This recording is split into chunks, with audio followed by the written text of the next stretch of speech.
সহ এর আওতাধীন স্বায়ত্তশাসিত 13টি প্রতিষ্ঠান দেশের জ্বালানি খাতের অন্যতম প্রধান প্রতিষ্ঠান হিসেবে দীর্ঘদিন ধরে কাজ করে আসছে। এই লক্ষ্য অর্জনে পেট্রোবাংলা সহ এর আওতাধীন স্বায়ত্তশাসিত 13টি প্রতিষ্ঠান প্রতিনিয়ত জ্বালানি উৎপাদন, সরবরাহ এবং ব্যবস্থাপনায় উল্লেখযোগ্য ভূমিকা পালন করছে। এত গুরুত্বপূর্ণ প্রতিষ্ঠানে কর্মরত থেকেও আমাদের সাথে গোলামের মতো ব্যবহার করা হচ্ছে। আমরা প্রতিনিয়ত নির্যাতনের শিকার হতেছি, আমরা বৈষম্যের শিকার হচ্ছি। যুবককে চাকরির প্রলোভন দেখানো হয়, তাকে কিন্তু বলা হয় না যে এইটা আউটসোর্সিং চাকরি, এই চাকরি তোমার 2 বছর পরে আর থাকবে না, 3 বছর পরে আর থাকবে না। যদি পরিষ্কার করে কাউকে এই কথা বলা হয় তাহলে কোনো মাস্টার্স পাস একদম ছেলে সে কিন্তু এই চাকরি করার জন্য আসবে না। অর্থাৎ আমি বলতে চাই ঠিকাদারি প্রতিষ্ঠানগুলো ঘুরিয়ে ফিরে তাদেরকে বলার চেষ্টা করে যে তোমরা এখানে ঢুকে যাও, 1 বছর 2 বছর পরে তোমাদেরকে রাজস্বকরণ করে নেবে, তোমাদেরকে স্থায়ীকরণ করে নেবে। তখন বিভ্রান্ত হয়ে সেই শিক্ষিত যুবকটি তাদের সর্বস্ব খুইয়ে আপনি লক্ষ লক্ষ টাকার বিনিময়ে সেই চাকরিটি তারা নেয়। পরক্ষণে যখন চাকরিতে জয়েন করে তখন আসলে দেখে যে না, এটা একটা আউটসোর্সিং চাকরি, যে চাকরির আসলে কোনো ভবিষ্যৎ নাই। পেট্রোবাংলা একটি স্বায়ত্তশাসিত সরকারি প্রতিষ্ঠান, যে প্রতিষ্ঠানের আওতাধীন 13টি প্রতিষ্ঠান। মূলত 13টি প্রতিষ্ঠানে এটি একটি গ্যাস সেক্টর এবং মধ্যপাড়া এবং বড়পুকুরের নামে আরো 2টি প্রতিষ্ঠান আমাদের সাথে সংযুক্ত, সর্বমোট 13টি প্রতিষ্ঠান। প্রতিটি কোম্পানির সূচনা লগ্ন থেকেই কিন্তু অস্থায়ী কর্মচারীরা স্থায়ী কর্মচারীদের সাথে কাঁধে কাঁধ মিলিয়ে প্রতিটি কোম্পানির উন্নতিতে অবদান রেখে যাচ্ছে।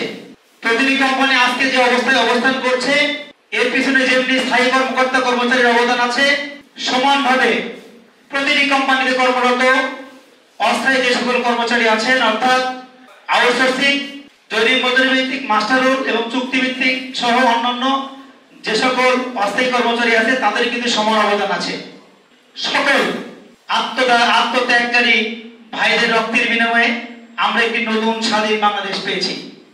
সংগত কারণে কিন্তু আমরা আজকে স্বাধীনভাবে মত প্রকাশ করার সাহসটুকু পাচ্ছি এবং আমরা স্বাধীনতা পেয়েছি। অনতিবিলম্বে আউটসোর্সিং নীতিমালা নামক যে কালো আইনটি করা হয়েছে, যে আইনের কারণে বাংলাদেশের প্রতিটি সেক্টরে আউটসোর্সিং, দৈনিক মজুরি ভিত্তিক, মাস্টার এবং চুক্তিভিত্তিক কর্মচারীদেরকে পরাধীনতার শৃঙ্খল করানো হয়েছে।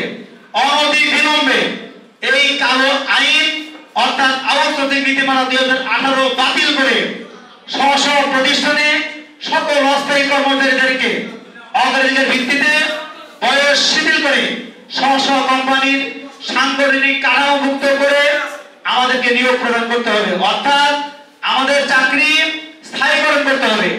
স্থায়ীকরণ আর রাজস্বকরণ এই 2 জিনিসের মধ্যে কিন্তু বিস্তর তফাৎ রয়েছে। আমরা যারা স্বায়ত্তশাসিত প্রতিষ্ঠানে চাকরি করি, আমাদেরকে যদি স্ব প্রতিষ্ঠান স্থায়ীকরণ করে তাহলে কিন্তু সরকারের পক্ষ থেকে 1টি টাকাও অতিরিক্ত বরাদ্দের প্রয়োজন হবে না। আপনাদের মাধ্যমে আমি মাননীয় প্রধান উপদেষ্টা সহ সরকারের সকল উপদেষ্টা মহোদয় সহ সকল ঊর্ধ্বতন কর্মকর্তাদের প্রতি বিনয়ের সহিত অনুরোধ করছি, স্থায়ী কর্মচারী অর্থাৎ আমি একটু পিয়ন দিয়ে উদাহরণ দিতে চাই।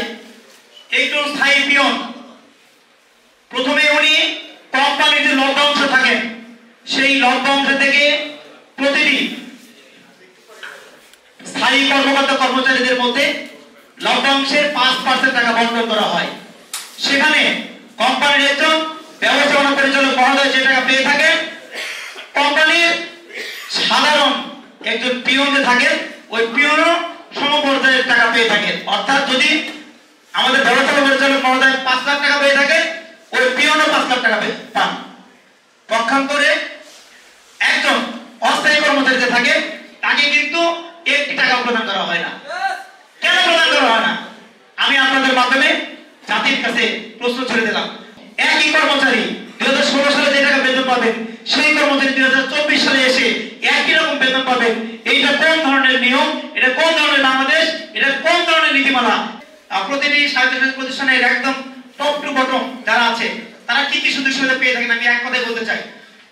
সরকারি গ্রেডে বেতন পান, প্রফিট বোনাস পান, উৎসব বোনাস পান, চিত্ত বিনোদন অর্থাৎ চিত্ত বিনোদনের নামে 7 দিন ছুটি নেন এবং তাদের পরিবারের সদস্যদের নিয়ে কক্সবাজার যাবেন, বা অন্য জায়গায় ঘুরতে যাবেন, সেই জন্যই কিন্তু তাদের এক বেসিক সমান টাকা প্রদান করা হয়। অর্থাৎ যে গ্রেডে আছে তাকে সেই অনুযায়ী এক বেসিক সমান টাকা প্রদান করা হয়। ইনসেন্টিভ বোনাস পেয়ে থাকেন, পোশাক ভাতা পেয়ে থাকেন, সন্তানদের জন্য চিকিৎসা ভাতা পেয়ে থাকেন, বৈশাখী ভাতা পেয়ে থাকেন, ওনাদের প্রত্যেক বছর ইনক্রিমেন্ট হয়, ওনাদের সকল সুযোগ সকল ছুটির ব্যবস্থা আছে। পক্ষান্তরে আমরা কি আমাদের কোনো বোনাসই আমরা পাই না, কোনো সুযোগ সুবিধা আমরা পাই না।